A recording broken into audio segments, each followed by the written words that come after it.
Ok, hello anh em. Bữa nay là chiều thứ ba. Công việc của anh em như thế nào? Thì chiều nay tan sở mình sẽ chạy vòng vòng giải đáp một số cái thắc mắc mà anh em để lại comment trên YouTube.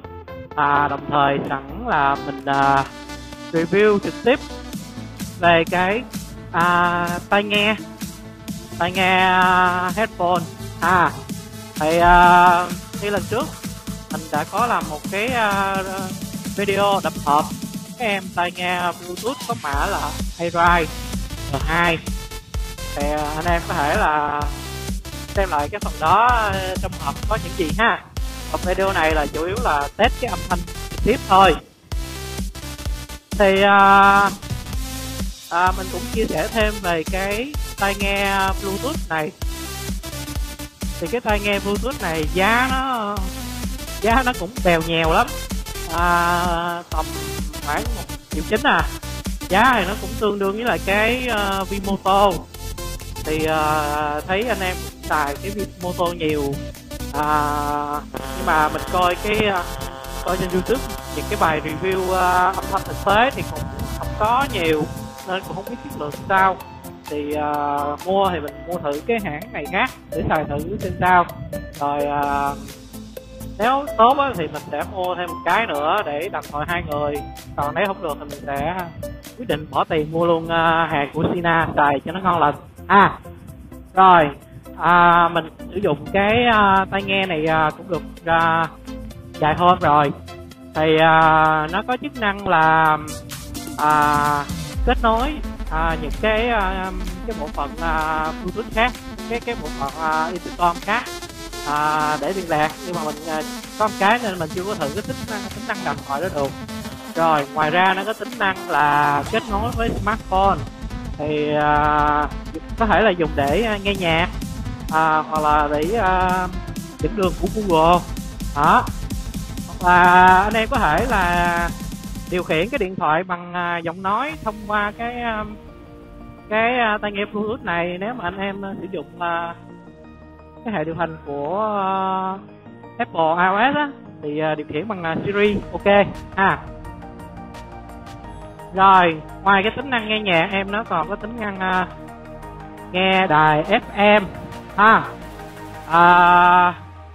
nghe chất lượng sóng khá là rõ luôn. Nhưng mà cái cách chỉnh nó phức tạp, nó rườm rà, bấm phức tạp quá nên mình cũng ít có sử dụng lắm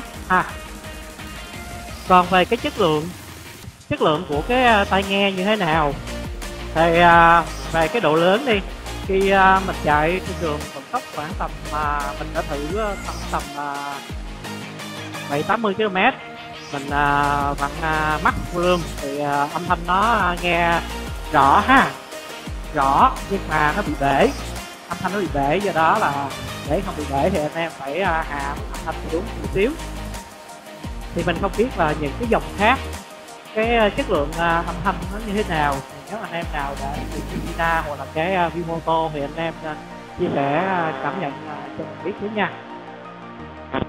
Đó là về cái chất lượng của tai nghe. Còn về cái chất lượng của microphone thì lần trước mình đã thử với lại cái microphone dây mềm. Cái microphone dây mềm thì để gắn vô full face. Tuy nhiên là bữa mình khui ra thì mình coi mình thấy cái microphone mềm nó bị đứt cái sợi dây điện. Mình đã hàn lại rồi thì mình thu âm thì nghe nó không có ưng ý. Do đó là mình dùng cái microphone cứng mình luồn vào cái vị trí cầm mình nói. Thì nếu như mà mình thu âm thử thì mình thấy là cái âm thanh của microphone cứng nó tốt hơn. Thì anh em đang nghe là cái âm thanh thực của nó Rồi về cái thời lượng pin thì khi mà mình mua về mình sử dụng được 2-3 ngày thì sử dụng được khoảng chắc cũng gần 2-3 tiếng rồi, chưa có xài. Xài vẫn tốt. Rồi còn tính năng gì nữa ta?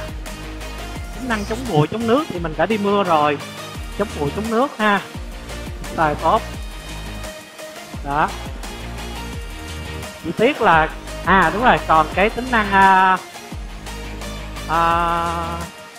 nghe nghe điện thoại, kết nối với điện thoại để nghe cái cuộc gọi điện thoại đến. Thì không hiểu sao đó, khi mà cuộc gọi người ta gọi đến cho mình thì mình nhấn cái nút ở trên cái tai nghe Bluetooth nè, thì nhấn thì nó nhận cuộc gọi, tuy nhiên là cả người điện và người nghe đều không thấy gì hết.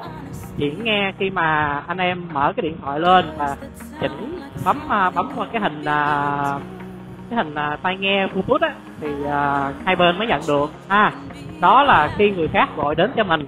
Còn khi mình dùng điện thoại kết nối Bluetooth mình gọi cho người khác thì nghe gọi vẫn ok bình thường. Thì cái điều này nó khó hiểu, mình không hiểu vì sao, và không biết là những cái dòng khác nó có bị cái bệnh này hay không ha. Thì đó là cái tai nghe nó bị bể, với lại cái tính năng nghe thoại điện thoại nó hơi dở chỗ đó đó. Thì anh em nếu mà sắm thì cũng nên cân nhắc ha. Hàng Sina, mình thì mình nhắm ngay cái hàng Sina đó. Tuy nhiên là những cái mẫu mình muốn mua là nó đã hết hàng rồi nên không tiếc lắm. Nếu như mà dịp có hàng mới thì chắc mình cũng bấm bụng bỏ ra khoản tiền mua xài đồ cho nó chất lượng ha. Thì tiền nào của đó thì nó đúng rồi ha.